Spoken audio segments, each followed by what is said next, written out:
ये रोड बंद कर दिया जो हमारे एजेंडे में नहीं था। ये पॉलिटिकली मोटिवेटेड है। हमारे देश के मजदूरों की मूवमेंट को खराब करने का धंधा है।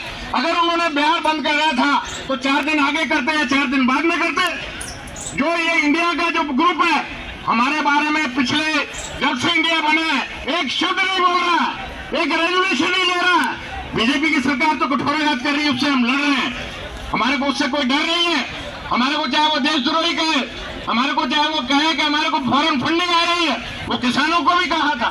किसानों के ऊपर भी चार्जेस लगाए थे कि ये टेररिस्ट है, ये एक्टिविस्ट है, ये खालिस्तानी है। परंतु 1 साल तक उन्होंने इनके नाक में दम किया था। 750 किसानों ने शहादत दी थी दिल्ली के बॉर्डर के ऊपर। ये रिकॉर्ड में लिखा जाएगा।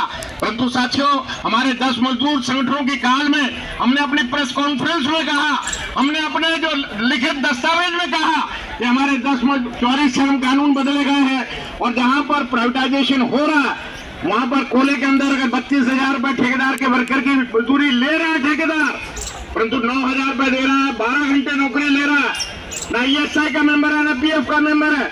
और अगर शिकायत करेगा तो पूरे कोल इंडिया में ब्लैकलिस्ट कर दिया जाएगा, उस मजदूर को नौकरी नहीं मिलेगी। तो ये हमारा देश 75 साल आजाद देश है। हमारे को अगर इस तरीके से गुलाम बनाकर ये देश का निर्माण कराना चाहते हैं तो देश का मजदूर इसको बर्दाश्त नहीं करेगा। आने वाले समय में आज 1 दिन की हड़ताल है, हम कोशिश करेंगे कि इसको लंबे दिन की बंद करने का हमारे को प्रयास करना चाहिए। आज हमारे बीच में तकरीबन देश के हर सेक्टर के कर्मचारी अपने अपनी स्टेट में, मुझे खबर आ रही है, कोल माइने बंद है। BMS के जोर लगाने के बाद, सरकार के जोर लगाने के बाद उनके ऑफिस बेरर भी शर्म से मुंह छुपाकर हमारे साथियों के साथ में शामिल हो रहे हैं, हमारी हड़ताल के अंदर शामिल हो रहे हैं। परंतु कुछ साथी उन्होंने बहुत प्रयास किया कि हमारे डरा धमका कर लोगों से लिखवाया जाए और हमारी मूवमेंट को तोड़ा जाए। वो तो सरकार है, क्योंकि सरकार का मुखिया इस काम में लगा हुआ है, परंतु उनका साथ देने के लिए कुछ छुटभैया भी लगे हुए हैं। तो नहीं तो अदरवाइज ये पॉलिटिकल हाईजैक हमारा 1 डे का जो स्ट्राइक था उसको पॉलिटिकल पार्टी को करना नहीं चाहिए था। और अगर करा था तो हमारी मांगों के लिए करते। आप अपनी मांग को लेकर सिर्फ हमारे को बदनाम करने के लिए सारे धंधे कर रहे हैं। ये बहुत सीरियस अटैक है लेबर राइट्स के ऊपर। इसके ऊपर सोचना पड़ेगा हमारे को कि ऐसा धंधा जो हमारे को कभी अपने इंडिया ब्लॉक के ऊपर से एक शब्द भी नहीं लिख रहे हैं अपने मैनिफेस्टो के अंदर। सरकार के खिलाफ मजदूरों के ऊपर जो हमले हैं उसके बारे में आवाज नहीं निकल रही है, परंतु अपना पॉलिटिकल मोटिवेशन के लिए, अपने मुफाद के लिए देश के अंदर ऐसा वातावरण खड़ा कर रहे हैं। ये बिल्कुल ठीक नहीं है लेबर मूवमेंट के लिए।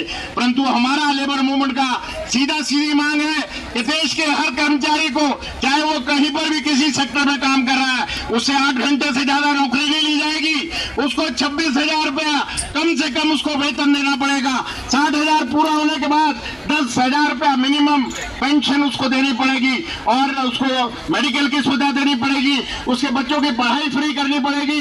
उसके स्कूल जो है वो ठीक बनाने पड़ेंगे। ये सारी चीजें इलेक्टेड गवर्नमेंट की संवैधानिक रिस्पॉन्सिबिलिटी है। और जो आशा वर्कर है, आंगनवाड़ी है, मिड डे मील वाले हैं, इनका फैसला हो चुका कि ये दे आर वर्कर्स और इनको वर्कर ट्रीट करके इनको ग्रेड मिलना चाहिए, इनकी ड्यूटी का निर्धारण होना चाहिए, इनकी सारी सुविधाएं इसके ऊपर तय होनी चाहिए। तो साथियों, ये हमारी जायज मांगे हैं। देश का मजदूर हमारे को समर्थन कर रहा है, परंतु जो साथी देखिए अभी भी आई डोंट नो किस ऑर्गेनाइजेशन के हैं, वो नारे लगा रहे हैं वहां साइड पे खड़े होके, इस भी ऑर्गेनाइजेशन के। ये हमारे इसको सैबोटेज है, ये मूवमेंट को, ये हमारी मूवमेंट को सैबोटेज कर रहे हैं। और ऐसा साथी अगर हमारे आगे सैबोटेज करेंगे तो फिर ये यूनिटी पर खतरा होगा। दोस्तों, मैं बता रहा हूँ आपको, ये यूनिटी को मेंटेन करना है तो हमारे को यूनिटी ईमानदारी से मेंटेन करनी पड़ेगी। ऐसा नहीं है कि आप हमारे को बंधुआ मजदूर समझेंगे, हम इस चीज को बर्दाश्त नहीं करेंगे कि आप आकर हमारे सैबोटेज करेंगे।